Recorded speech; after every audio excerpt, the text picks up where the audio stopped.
Welcome back to the show. Today we're going to teach you a couple simple steps to make this chicken breast something you really want to eat instead of that stringy, dry, terrible thing. Follow along with me.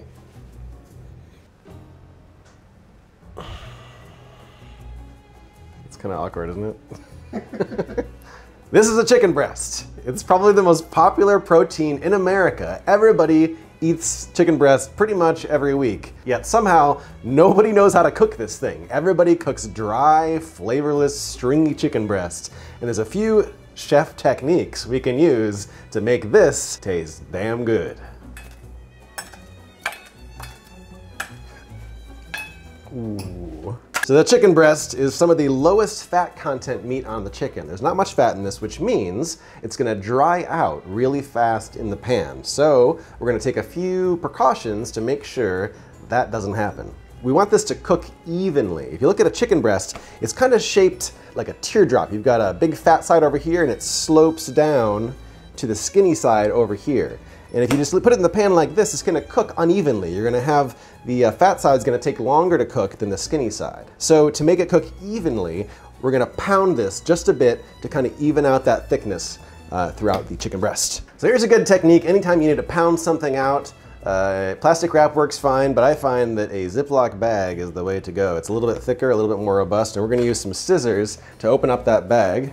So I'm just gonna make 2 cuts. I'm gonna cut right down each side of the bag.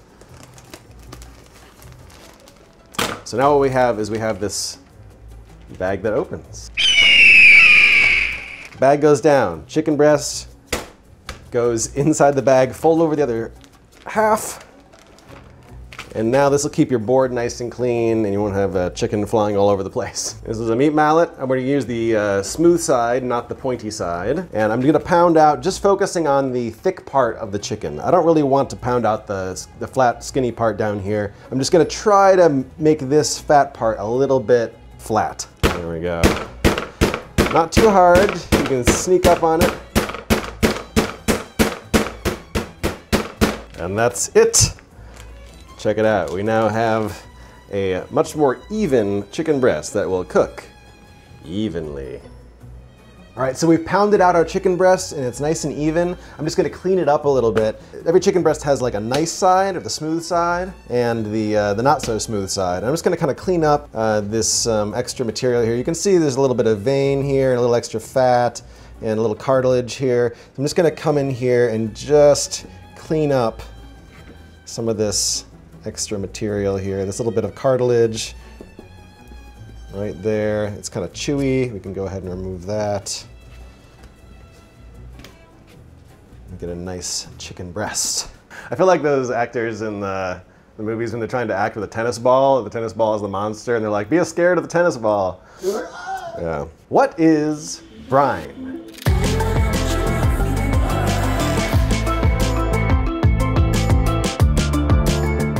Brine is adding salt to food. It can do all kinds of amazing things. It's gonna help us season the food, it's gonna help us retain moisture, it's gonna help us get better browning. It's the magical dust that is salt, the magical pixie dust for chefs. There's a couple of ways you can brine. There's a wet brine, which is you have a salty water that the food is submerged in for a certain amount of time. And there's a dry brine where you just directly apply salt to the food.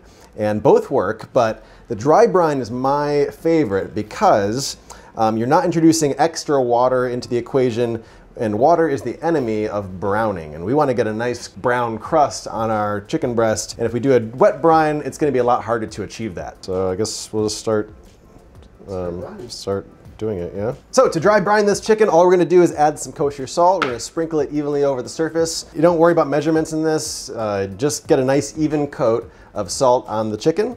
I'd say if you're using table salt, about a teaspoon for 4 chicken breasts. Total would be about right, but we don't measure things in the kitchen here, generally. I'm just gonna eyeball that. We're gonna sprinkle this nice kosher salt over our chicken breasts. Nice and even, pretty good coverage. It might look like too much salt, but some of this is gonna get wiped off before it goes in the pan, so don't worry too much about it. We're gonna get both sides.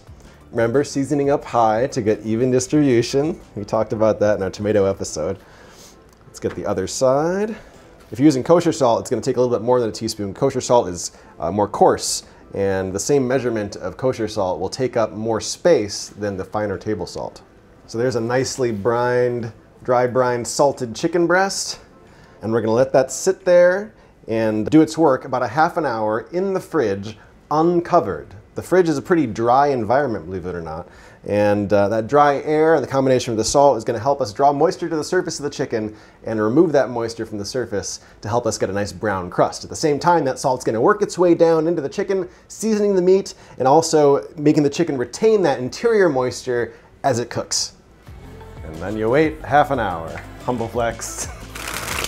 Behind the back. Back up. Thank you very much. All right, so we've rested the chicken in the fridge uncovered for about 30-40 minutes or so. And if you look close, you can see there's moisture pooling up on the top of the chicken, and that's the moisture we've drawn out of the surface. And the salt has also worked its way down into the meat, seasoning it, and it's gonna help us retain the interior moisture once it goes in the pan. But this exterior moisture has got to go because it's gonna prevent us from getting a nice brown crust on our chicken. So I'm gonna use a paper towel and just blot off all the excess moisture and get them nice and dry. Anytime you want to get a nice crust on a piece of food, a steak or whatever, it's really important that you get it nice and dry before it goes in the pan. All right, I've got a skillet. It's over medium-low heat. I've let it sit there almost 10 minutes, just kind of preheating. Most people don't preheat the pan enough. That's also going to contribute to your meat sticking to the pan. So make sure your pan is pretty hot. We don't want it blazing hot like we're not going to sear a steak. And how do you know when this is ready to put the chicken in? The oil will shimmer. If you look at it real close from the side, and something you probably can't see on camera, but if you kind of tip your head down to the side, you'll see the oil get kind of wavy and wiggle a little bit. And that's a good clue to let you know that it's time to put in your protein. So here we go. Shiny, smooth side down into the oil, lay it away from yourself, and you should hear a sizzle. Look at that.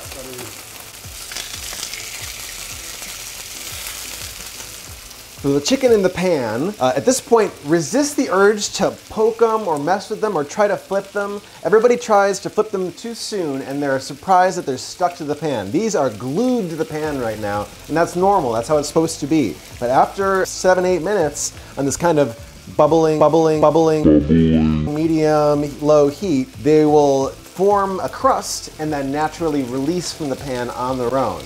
If you go to pull on this chicken breast here and it's stuck to the pan like this, just let it sit. It'll release all by itself. Don't wedge a spatula underneath trying to scrape it off. If it's not coming up off the pan, it's not ready to flip. Why did the chicken cross the road? To subscribe to our YouTube channel. Shit. See that? I'm not touching my meat. I'm just standing here, and you can do it too. All right, so they've been in the pan about 6-7 minutes or so. Look, no effort at all, it comes right up. We've developed a nice light golden crust on our chicken. So before I flip them over, I'm gonna add a couple tablespoons of butter right into the pan and let that melt. And I'm gonna tip off the chicken breast and let that butter, kind of melted butter, go underneath the breasts.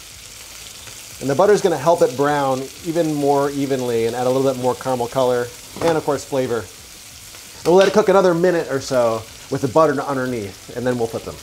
It's time to flip our chicken over and see how it looks. Beautiful, nice crust. All right, we'll let them sit on the other side for 5 or 6 more minutes, but the time is not the important thing. The important thing is temperature. So to really know when these are done, the only way is to stick a thermometer in them. And notice we have a small, a medium, and a large breast. So guess what? The small one is going to be done first because it's smaller.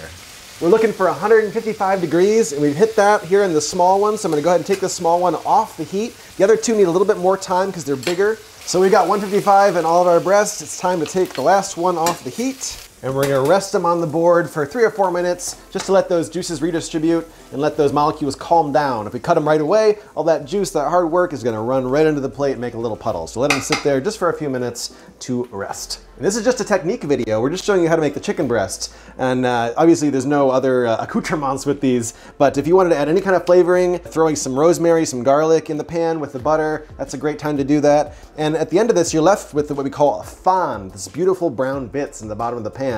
And that's the perfect basis for a pan sauce. And that'll be a different video. We'll talk about how to make pan sauces, but don't throw this away. That is all flavor right there, and it should be used. Just throw a little white wine in there, finish a little butter, pour that over the chicken. Clean that up a little bit though, if you're gonna film that so close. I hope you guys try this out. It's a great, easy way to get restaurant results at home, super juicy and well-seasoned. Let us know how you serve your chicken breast and how it turned out in the comments. And thanks again for tuning in. I will see you in the next episode.